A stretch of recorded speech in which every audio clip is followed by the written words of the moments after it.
Assalamualaikum warahmatullahi wabarakatuh.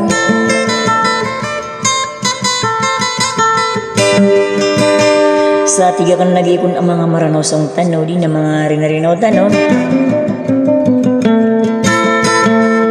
Nakasitan ako na hindi ko kurmatan ng kaiba suhura ay din na sa pamilya mangutara ay din na si Edis na rinuan.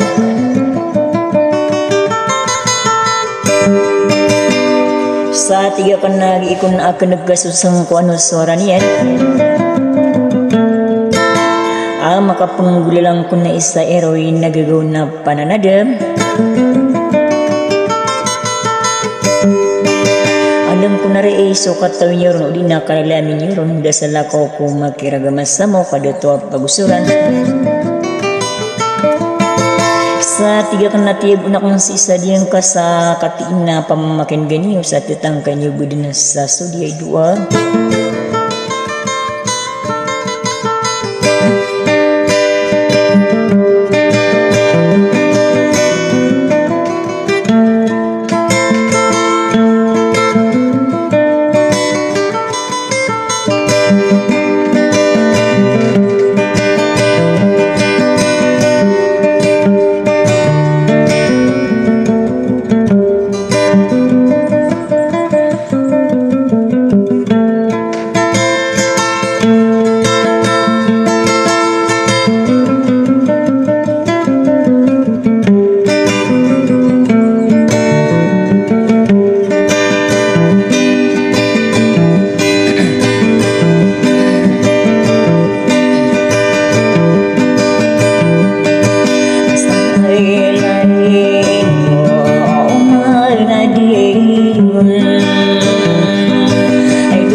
Sang ko aswang warago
mara